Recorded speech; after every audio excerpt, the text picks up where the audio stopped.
क़ौलुम मअरूफ़ुन व मग़फ़िरतुन ख़ैरुम मिन सदक़तिन यतबउहा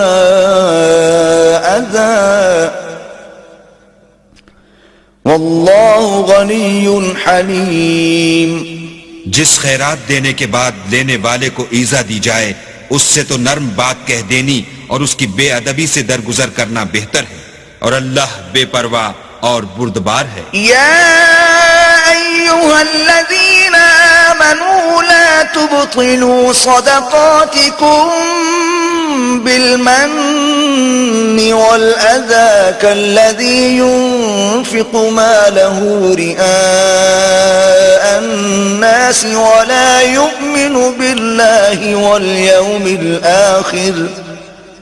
फमसलुहु कमसलि सफ़वानिन अलैहि तुराबुन फ़असाबहु वाबिलुन फ़तरकहु सल्दा ला यक़दिरून अला शैइन मिम्मा कसबू वल्लाहु ला यहदिल क़ौमल काफ़िरीन। मोमिनो, अपने सदक़ात और खैरात एहसान रखने और ईज़ा देने से उस शख्स की तरह बर्बाद न कर देना जो लोगों को दिखावे के लिए माल खर्च करता है और अल्लाह और रोज़े आखिरत पर ईमान नहीं रखता, तो उसके माल की मिसाल उस चट्टान की सी है जिस पर थोड़ी सी मट्टी पड़ी हो और उस पर जोर का मेह बरस कर उसे साफ कर डाले। इसी तरह ये रियाकार लोग अपने आमाल का कुछ भी सिला हासिल नहीं कर सकेंगे और अल्लाह ऐसे नाशुक्रों को हिदायत नहीं दिया करता। वमसलुल्लज़ीन युनफ़िक़ून अम्वालहुम इब्तिग़ाअ मर्दातिल्लाहि व तस्बीतन मिन अनफुसिहिम कमसलि जन्नतिन बिरबवतिन असाबहा वाबिलुन फ़आतत उकुलहा ज़िअफ़ैन फ़इन लम युसिबहा वाबिलुन फ़तल वल्लाहु बिमा तअमलून बसीर। और जो लोग अल्लाह की खुशनुदी हासिल करने के लिए और खुलूस नीयत से अपना माल खर्च करते हैं, उनकी मिसाल एक बाग की सी है जो ऊंची जगह पर वाक़े हो।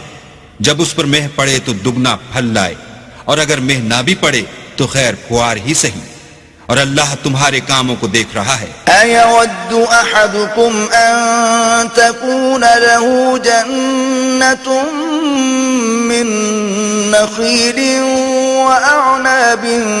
तजरी मिन तहतिहा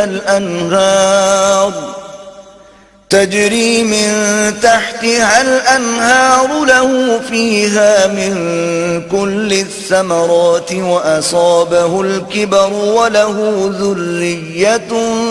दुअफ़ा फ़असाबहा इअसारुन फीहि नारुन फ़अहतरक़त कज़ालिक युबय्यिनुल्लाहु लकुमुल आयाति लअल्लकुम ततफ़क्करून। भला तुम में कोई ये चाहता है कि उसका खजूरों और अंगूरों का बाग हो जिसमें नहरें बह रही हों और उसमें उसके लिए हर किस्म के मेवे मौजूद हों, और उसे बुढ़ापा आ पकड़े और उसके नन्हे नन्हे बच्चे भी हों, तो नागहां उस बाग पर आग का भरा हुआ बगुला चले और वो जलकर राख का ढेर हो जाए। इस तरह अल्लाह तुमसे अपनी आयतें खोल खोल कर बयान फरमाता है ताकि तुम सोचो और समझो।